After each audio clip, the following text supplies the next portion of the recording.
क्या हर तपस्या का परिणाम कल्याणकारी होता है, या कभी कभी वरदान भी पूरे संसार के लिए संकट बन जाया करते हैं?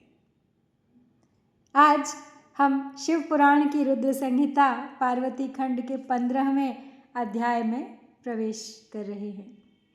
इस अध्याय में वर्णित है तारकासुर का जन्म, उसकी कठोर तपस्या, ब्रह्मा जी से प्राप्त वरदान और उसी वरदान के बल पर तीनों लोकों पर उसके बढ़ते हुए अत्याचार। यही वो महत्वपूर्ण मोड़ है जहाँ से शिव पार्वती विवाह का दिव्य उद्देश्य और भी स्पष्ट होने लगता है। जब अधर्म अपनी सीमा पार करता है तब ईश्वर की लीला एक नए अध्याय की ओर बढ़ती है। तो एक वरदान, एक असुर और पूरे ब्रह्मांड पर छाया भय, और यही है वो मोड़ जहाँ देवताओं की परीक्षा आरंभ होती है। तो आइए इस अत्यंत रोचक और गहन प्रसंग का श्रवण करते हैं।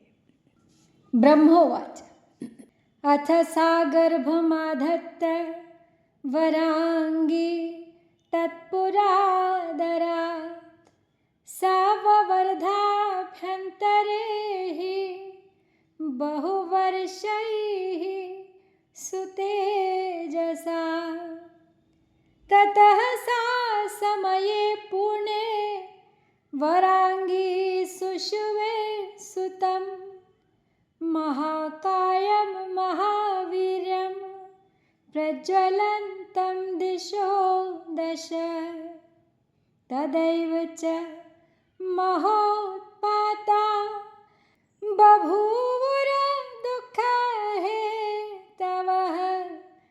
जायमाने सुते तस्मिन् वराङ्ग्याः सुरदुःखदे दिवि भुव्यन्तरिक्षे च सर्वलोकभयङ्कराः अनर्थसूचकास्तात त्रिविधाः तान् ब्रवीम्यहम् सोल्काशासनयः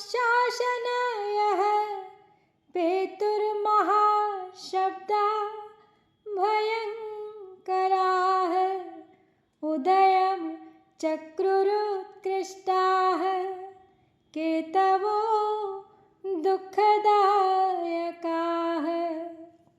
चचालवसुधा साद्रिर्जज्ज्वलुः सकला दिशः चुक्षुभुः सरितः सर्वाः सागराश्च विशेषतः हूत्कारानिरयन्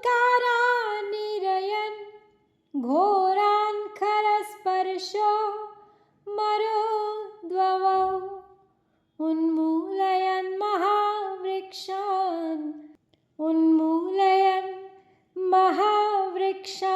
वात्यानीको रजो ध्वजः सराभोः सूर्यविध्वोस्तु मुहुः परिधयो अभवन् महाभयस्य विप्रेन्द्र सूचकाः सुखहारकाः।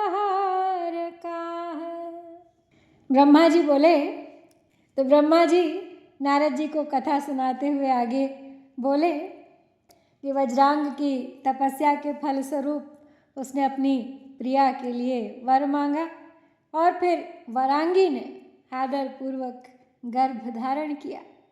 तत्पश्चात समय पूरा होने पर वरांगी ने विशालकाय, महाबलवान तथा अपने तेज से 10 दिशाओं को दीप्त करने वाले पुत्र को उत्पन्न किया। देवताओं को दुख देने वाले उस वरांगी पुत्र के उत्पन्न होने पर दुख के हेतु महान उत्पात होने लगे। हेतात उस समय स्वर्ग, भूमि तथा आकाश में सभी लोकों को भयभीत करने वाले अनर्थ सूचक 3 प्रकार के उत्पात हुए। आकाश से महान शब्द करते हुए भयंकर उल्का युक्त वज्र गिरने लगे और जगत को दुख देने वाले अनेक सुतीक्ष्ण केतु उदय हो गए। पर्वत सहित पृथ्वी चलायमान हो गई, सभी दिशाएं प्रज्वलित हो गईं, सभी नदियां एवं विशेषकर समुद्र क्षुब्ध होने लगे। भयंकर हू हू शब्द करते हुए तीक्ष्ण स्पर्श वाली हवा बहने लगी और धूल उड़ाती एवं वृक्षों को उखाड़ती हुई आंधी चलने लगी। हे विप्रेंद्र, राहु सहित सूर्य और चंद्रमा के ऊपर बार बार मंडल पड़ने लगे, जो महाभय के सूचक तथा सुख का नाश करने वाले थे। महीध्रविवरेभ्यश्च निर्घाता भयसूचकाः रथ निर्ह्लाद तुल्याश्च जगिरे अवसरे ततः श्रृगालोलुकटङ्कारैर्वमन्त्यो मुखतो अनलम् अन्तर्ग्रामेषु विकटं प्रणेदुर शिवाः शिवाः यतस्ततो ग्रामसिंहा उन्नमय्य शिरोधरां संगीतवद्रोदनवद् वयमुञ्चन् विविधान् रवान् खार्काररभसा मत्ताः खुरैर्घ्नन्तो रसां खराः वरूथशः तदा तात पर्यधावन्नितस्ततः खगाउदपतन्नीडात् रासभद्रस्तमानसाः क्रोशन्तो व्यग्रचित्ताश्च स्थितिमापुर्न कुत्रचित् शकृन्मूत्रमकार्षुश्च गोष्ठे अरण्ये भयाकुलाः बभ्रमुः स्थितिमापुर्नो पशवस्ताडिता इव गावो अत्र सन्नस्निग्धोहा बाष्पनेत्रा भयाकुलाः तो यदा भवंस्तत्र भयदाः पूयवर्षिणः। तो संकेत कुछ इस तरह से हो रहे थे भय सूचक कि उस समय पर्वतों की गुफाओं से रथ की नेमी के समान घर घर एवं भय सूचक महान शब्द होने लगे।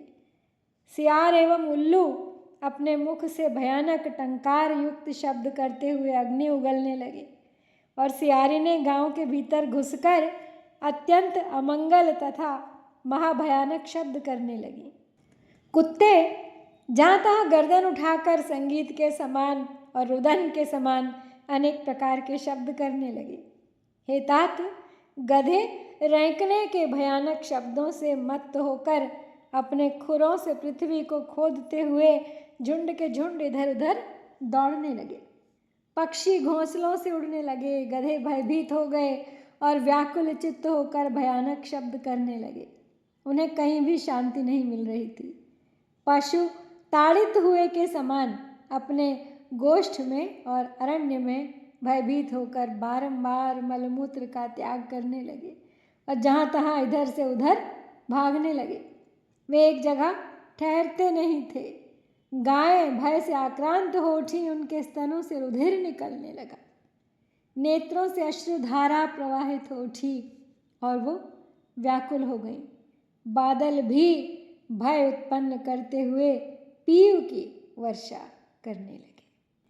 व्यरुदन प्रतिमास्तत्र देवानामुत्पतिष्णवः विनानिलमद्रुमाः पेतुर्ग्रहयुद्धं बभूवखे इत्यादिका बहुत्पाता जगिरे मुनिसत्तम अज्ञानिनो जनास्तत्र मेनिरे विश्वसंप्लवम्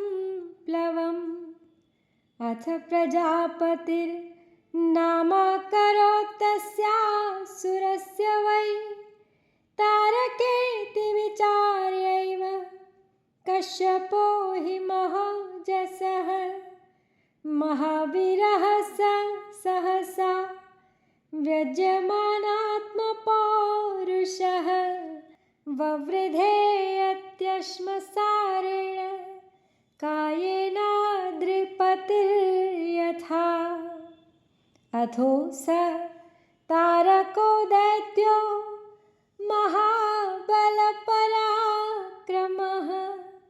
तपः कर्तुं जनन्याश्चाज्ञां ययाचे महामनाः प्राप्ताज्ञः सा महामायी मायिनामपि मोहकः सर्वदेवजयं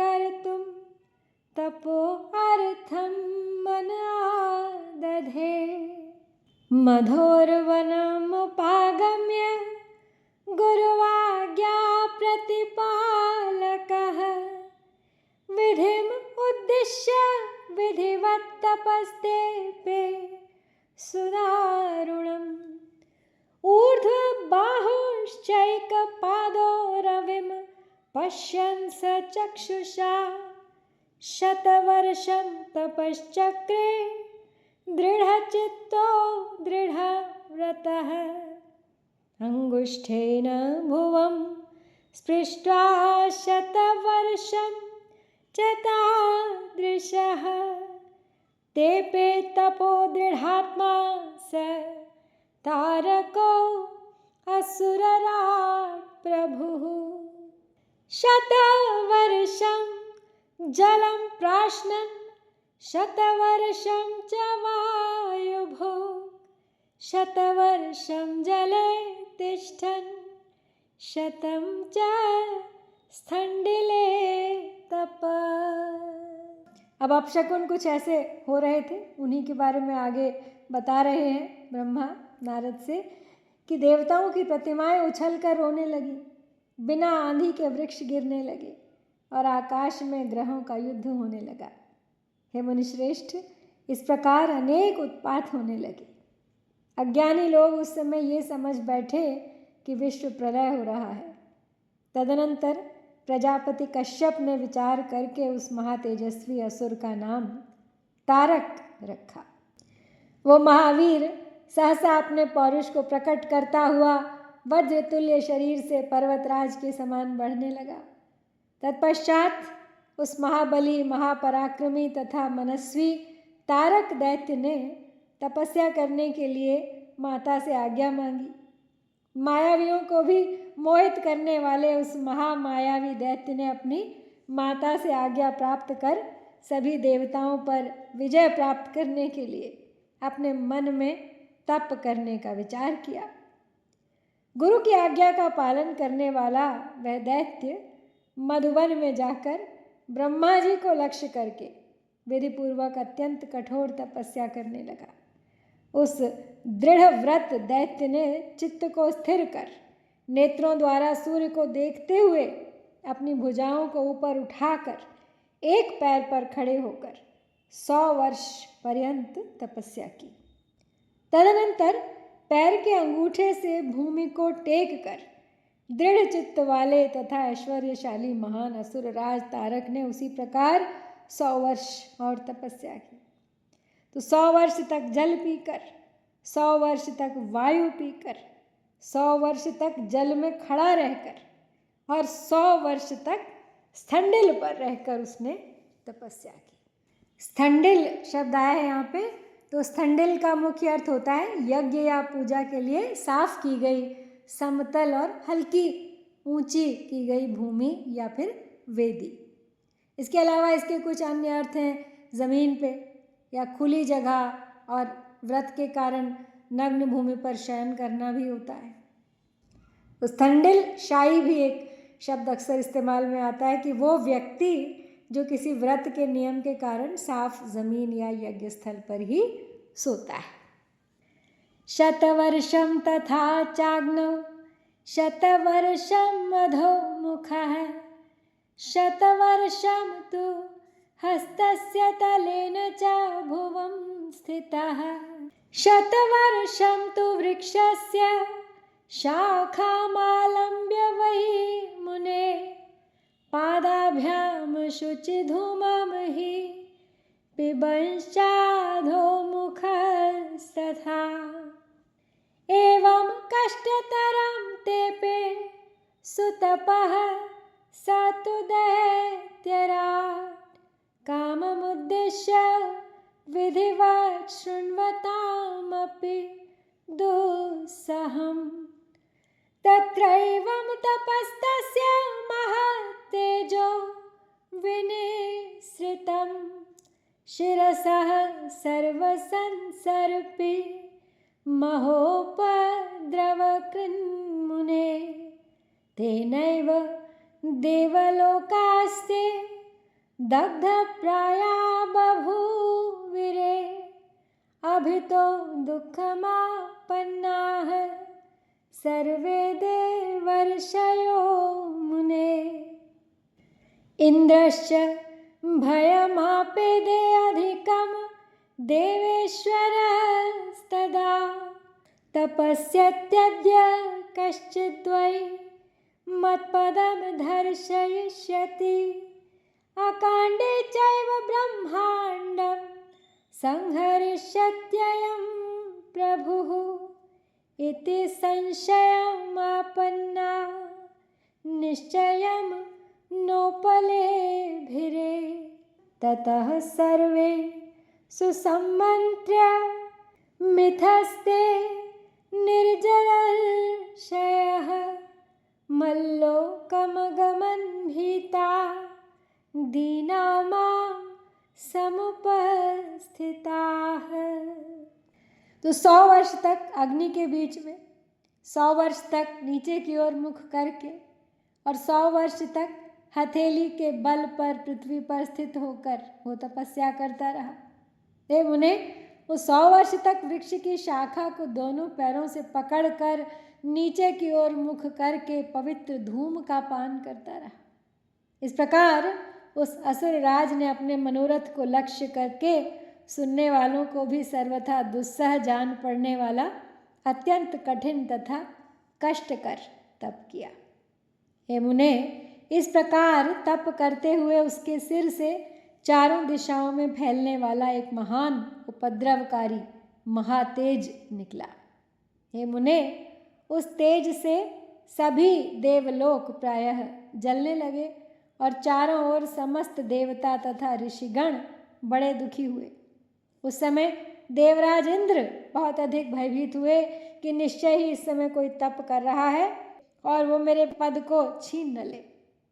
वो ऐश्वर्यशाली तो असमय में ही ब्रह्मांड का संहार कर डालेगा। तो इस प्रकार संदेह में पड़े हुए देवता लोग कुछ भी निश्चय नहीं कर पा रहे थे। तदनंतर सभी देवता एवं ऋषि परस्पर विचार करके भयभीत एवं दीन होकर मेरे लोक में पहुँचे और मेरे सामने उपस्थित हुए।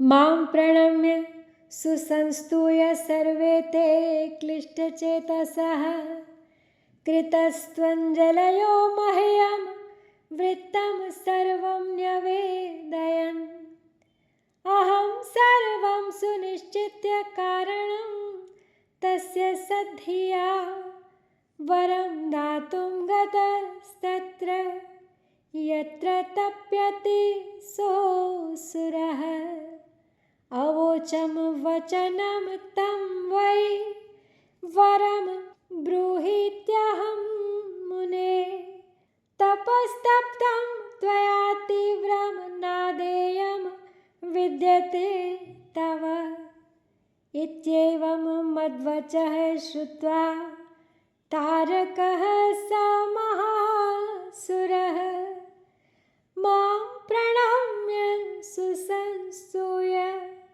वरम वव्रे अति दारुणम्। तारक उवाच त्वयि प्रसन्ने वरदे किमसाध्यं भवेन्मम अतो याचे वरं त्वत्तः शृणु तन्मे पितामह यदि प्रसन्नो देवेश यदि देयो वरो मम देयं वरद्वयं मह्यं कृपां कृत्वा ममोपरि त्वया च निर्मिते लोके सकले अस्मिन् महाप्रभो मत्तुल्यो बलवान् नूनं न भवेत् कोऽपि वै पुमान् शिववीर्यः समुत्पन्नः पुत्रः सेनापतिर्यदा भूत्वा शस्त्रं क्षिपेन्मह्यं तदा मे मरणं भवेत्। तो अब सभी देवता और ऋषि परस्पर विचार करके भयभीत और दीन होकर मेरे लोक में पहुँचे और मेरे सामने उपस्थित हो गए, अर्थात ब्रह्मा के सामने। तो व्यथित चित्त वाले उन सभी ने प्रणाम करके मेरी स्तुति की, मेरे हाथ जोड़ के सारा वृत्तांत मुझसे कहा। अब मैं भी सद्बुद्धि से उनकी व्यग्रता का समस्त कारण जानकर जिस स्थान पर वो असुर तप कर रहा था उस स्थान पर उसे वर देने के लिए गया। तो हे मुने, मैंने उससे कहा, हे दैत्य, तुमने घोर तपस्या की है, अतः वर मांगो, मुझे कोई भी वस्तु तुम्हारे लिए अदेय नहीं है। तब मेरा वचन सुनकर उस महान असुर तारक ने मुझे प्रणाम करके तथा मेरी स्तुति कर अत्यंत कठिन वर मांग लिया मुझसे। तारक बोला, हे पितामह, वर देने वाले आपके प्रसन्न हो जाने पर मेरे लिए भला क्या असाध्य हो सकता है। अतः अब मैं आपसे वर मांगता हूँ, सुनिए। हे देवेश, यदि आप मुझ पर प्रसन्न हैं और यदि मुझे वर देना चाहते हैं तो मेरे ऊपर कृपा करके मुझे 2 वर दीजिए। हे महाप्रभु, आपके बनाए हुए समस्त लोक में कोई भी पुरुष मेरे समान बलवान न हो और शिवजी के वीर्य से उत्पन्न हुआ पुत्र देवताओं का सेनापति बनकर जब मेरे ऊपर शस्त्र प्रहार करे, बस केवल तभी मेरी मृत्यु हो। इत्युक्तो अथ तदा तेन दैत्येनाहं मुनीश्वर वरं च तादृशं दत्त्वा स्वलोकम् अगमं द्रुतं दैत्योऽपि सवरं लब्ध्वा मनसेप्सितम् उत्तमं सुप्रसन्नतरो भूत्वा शोणिताख्यपुरं गतः अभिषिक्तस्तदा राज्ये त्रैलोक्यस्यासुरैः सह शुक्रेण दैत्यगुरुणाज्ञया मे स महासुरः ततस्तु स महादैत्योऽभवत् त्रैलोक्यनायकः स्वाज्ञां प्रवर्तयामास पीडयन् सचराचरम् राज्यं चकार विधिवत् त्रिलोकस्य स तारकः प्रजाश्च पालयामास पीडयन् निर्जरादिकान् ततः स तारको दैत्यस्तेषां रत्नान्युपाददे इन्द्रादिलोकपालानां स्वतो दत्तानि तद्भयात्। तो ब्रह्मा जी आगे बोले नारद जी से कि हे मुनीश्वर, जब उस दैत्य ने मुझसे इस प्रकार कहा तब मैं उसे उसी प्रकार का वर देकर शीघ्रतापूर्वक अपने स्थान को चला गया। अब वो दैत्य भी मनोवांछित उत्तम वर प्राप्त कर अत्यंत प्रसन्न होकर शोणित नामक पुर को चला गया। उसके बाद दैत्य गुरु शुक्राचार्य ने मेरी आज्ञा से असुरों के साथ जाकर त्रिलोकी के राज्य पर उस महान असुर का अभिषेक किया। तब वह महादैत्य त्रैलोक्याधिपति हो गया और चराचर को पीड़ित करता हुआ अपनी आज्ञा चलाने लगा। इस प्रकार वो तारक विधिपूर्वक त्रैलोक्य का राज्य करने लगा और देवता आदि को पीड़ा पहुंचाता हुआ प्रजा पालन करने लगा। तदनंतर उस तारकासुर ने इंद्र आदि लोकपालों के रत्नों को ग्रहण कर लिया और उन्होंने उसके भय से स्वयं ही उसको रत्न प्रदान कर दिए। इंद्रेणैरावतस्तस्य भयात् तस्मै समर्पितः कुबेरेण तदा दत्ता निधयो नवसंख्यकाः वरुणेन हयाः शुभ्रा ऋषिभिः कामकृत् तथा इंद्रेणोच्चैः श्रवा दिव्यो भयात् तस्मै समर्पितः यत्र यत्र शुभं वस्तु दृष्टं तेनासुरेण हि तत्तद्गृहीतं तरसा निस्सारस्त्रिभवो अभवत् समुद्राश्च तथा रत्नान्यदुस्तस्मै भयान्मुने अकृष्टपच्यासीत् पृथिवी प्रजाः काम दुघाखिलाः सूर्यश्च तपते तद्वत्तद्दुःखं न यथा भवेत् चन्द्रस्तु प्रभया दृश्यो वायुः सर्वानुकूल्यवान् देवानां चैव यद्द्रव्यं पितॄणां च परस्य च तत्सर्वं समुपादत्तमसुरेण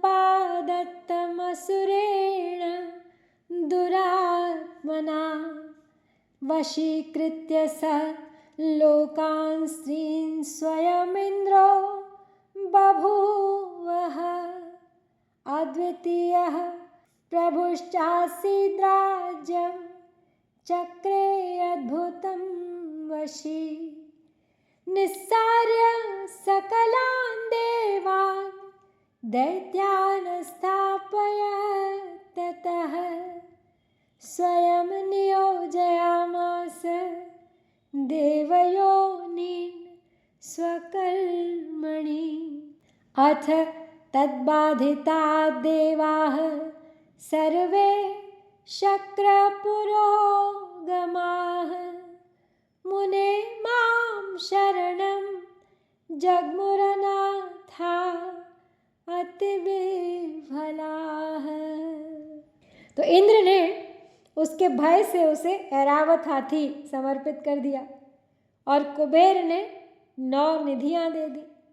वरुण ने श्वेत वर्ण के घोड़े, ऋषियों ने कामधेनु और इंद्र ने उच्चैश्रवा नामक दिव्य घोड़ा भय के कारण उसे समर्पित कर दिया। उस असुर ने जहाँ जहाँ अच्छी वस्तुएं देखी उन्हें बलपूर्वक हरण कर लिया।